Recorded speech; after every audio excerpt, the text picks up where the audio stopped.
Hola, en este vídeo vamos a ver la identificación del cableado, algo que es de una importancia extrema.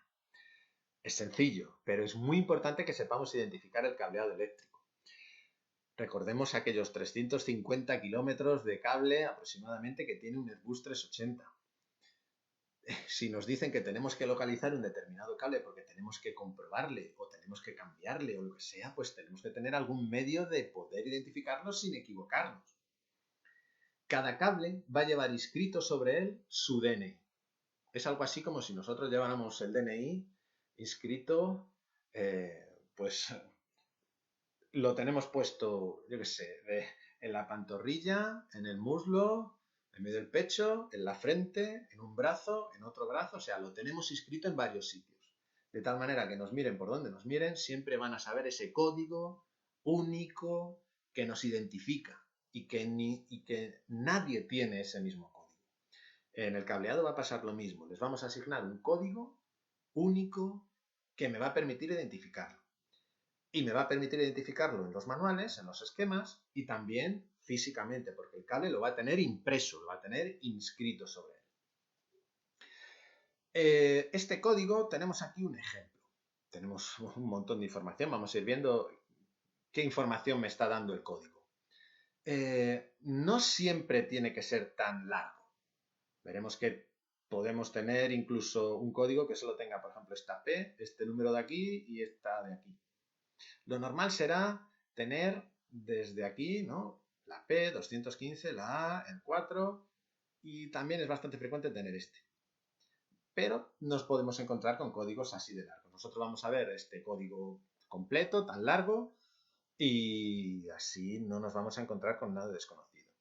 Os repito, es muy importante, es muy preguntable, o sea, para la licencia es importante, pero es que sobre todo a la hora de trabajar, esto es fundamental para la hora de trabajar, de empezar a trabajar sobre todo.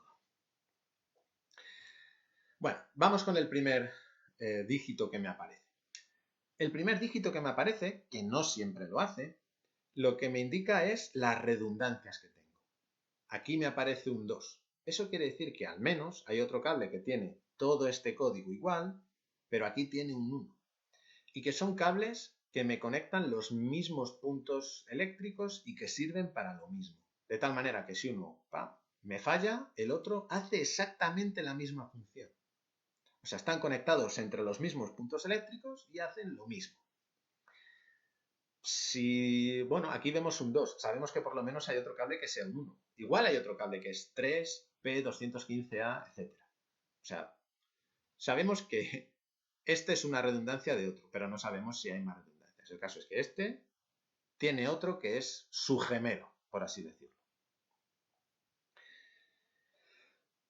Lo siguiente que me aparece es una letra o dos letras. Esas letras, que siempre van a aparecer en el código, está así, indican el circuito o sistema al que pertenece. De tal manera que, por ejemplo, vemos aquí esta clasificación. Si me aparece una A es de armamento, B es del sistema fotográfico, C, superficies de control, D, instrumentos. Si me aparece una D y una C es del reloj. ¿Vale? Más instrumentos del motor. Si me aparece una E y una E, dos Es, temperatura del motor, ¿no? Sería el sistema al que pertenece ese cable. Y así sucesivamente, ¿vale? Una F, una H, ¿vale? Me puede aparecer solo una F, o en aviones que tengan sistemas más complejos, lo puede disgregar ese sistema, ¿vale? Con las Fs, con las Gs, las Hs, etcétera, etcétera, etcétera. O sea, esta P nos indica el sistema al que pertenece. Después nos va a aparecer un número, que es el número de cable. ¿Esto qué nos quiere decir? Que al menos hay, además de este cable, otros 214 cables dentro de este sistema. ¿Sí? Es el número de cable. Esto es pues como si fuera el DNI, pues es el número que le ha tocado a este cable. No es... O sea, si nosotros vemos un cable que es el 215, necesariamente no tiene por qué ese avión tener otros dos. O sea, del 1 al 214 no tiene por qué tenerlos todos. puede que el avión en el que estamos trabajando no tenga un sistema, ¿no? Porque hay mucho equipamiento opcional dentro de las aeronaves y puede que uno de esos equipamientos opcionales que no tenga sea los números de cables del 97 al 114. Bueno, pues igual esos cables no los tiene, porque no tiene ese sistema o no tiene esa utilidad, o porque igual lo que tenemos nosotros es más moderno y tiene otra numeración de cables, ¿de acuerdo? Entonces, vale, 215 es el número de cable de nuestro sistema, implica que hay otros 214 cables, pero posibles cables. No tiene por qué tenerlos todos una aeronave concreta. Después vamos con el tramo de cable. Esto lo tenemos siempre. Los cables van por tramos. Imaginaros que, por ejemplo, ponemos para alimentar la luz de navegación de cola, la luz blanca de un avión que tenga 50 metros de largo, ponemos un solo cable. Bueno, pues si se nos rompe ese cable, se nos ha roto ya todo. Tenemos que, en fin, localizar ese tramo roto, cambiar el cable entero o qué tenemos que hacer. En cambio, si va por tramos, nos va a ser más sencillo, primero, hacer mediciones, hacer comprobaciones y en caso de que tengamos que cambiar cable, vamos a tener que cambiar un trozo de cable. Entonces los cables van por tramos y estos tramos van conectados entre sí. En este caso es el tramo A. El tramo A será el tramo más cercano a la fuente de alimentación. El tramo A, después el tramo B, el tramo C, el tramo D. Cuando se nos acaben las letras del abecedario empezaremos por el AA, el AB, el AC. Así que el tramo. Siempre también va a venir el tramo. Luego tenemos nuestro calibre AWG. En este caso es un calibre 4. ¿Esto qué es? ¿Un cable gordo o un cable fino? Un cable gordo. El 4 es un cable gordo, gordito, ¿eh? Sin más, el calibre AWG, la sección de ese cable. Bueno, luego nos viene la función eléctrica del cable. Por ejemplo, nos puede venir aquí una letra A.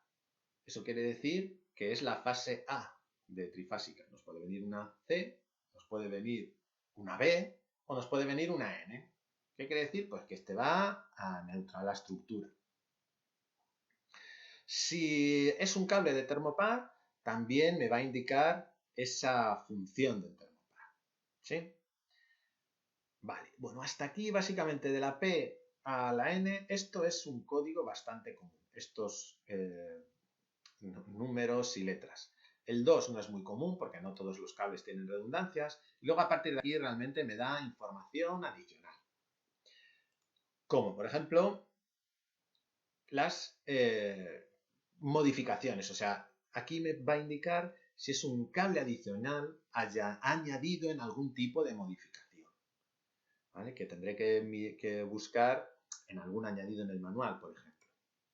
También me puede aparecer si es un cable múltiple, o sea, si tenemos un cable con muchos cables monoconductores, también me va a hacer referencia aquí en estas letras de identificación. O también otra información adicional que me puede aparecer es si es un cable con cierta sensibilidad electromagnética, al que tenemos que prestar una especial protección. ¿Sí? Así que bueno, ya os digo, este de aquí a aquí, importantísimo. Y bueno, y el de la redundancia también, pero sobre todo esta parte del código es fundamental. Esto es lo que nos va a valer más, lo que nos va a sacar de más apuros y nos va a permitir localizar de manera sencilla un cable que veamos en un esquema, vamos a poder localizarlo, o un cable que veamos que está, en fin, le vemos en la aeronave que le estamos cambiando o le pasa algo, vamos a poder ver en un esquema, localizar ese cable, en el wiring de la aeronave. Bueno, también tenemos estas marcas, esta identificación, este código, lo podemos encontrar sobre el conductor de alguna de las siguientes maneras. O bien marcado por estampación en caliente, que es el método empleado habitualmente, o bien se marca, se inscribe mediante una matriz por puntos, o con una máquina láser que me inscribe este código, también se puede hacer mediante chorro de tinta.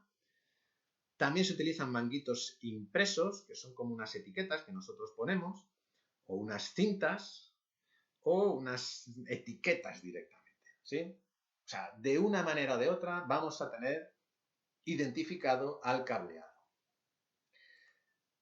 ¿Cables especiales que podemos tener también? Bueno, tenemos cables de alta tensión, que son empleados en el sistema de encendido de los motores de pistón o en turborreactores. Son unos cables que soportan tensiones particularmente altas sin sentir derivaciones. Y también son cables apantallados, porque durante el arranque estos cables está pasando una onda alterna y para que estos cables no emitan y generen interferencias en los equipos que tienen a su alrededor, se apantallan, van con una cubierta metálica. También en cables especiales consideramos los termopares. Los más habituales son los tipo K en el módulo 3, en Fundamentos de Electricidad. Hemos estudiado ampliamente los tipos de termopares y en concreto pues este par tipo K, el par que es cromel-alumel. También los tenemos coaxiales, que son los que utilizamos para los sistemas de, bueno, para transmitir señales, sobre todo pues a las antenas, recibir señales de las antenas y transmitir nosotros señales a las antenas. Ya hemos visto una fotografía en un vídeo anterior de estos cables coaxiales. Y bueno, hasta aquí este vídeo. Un saludo.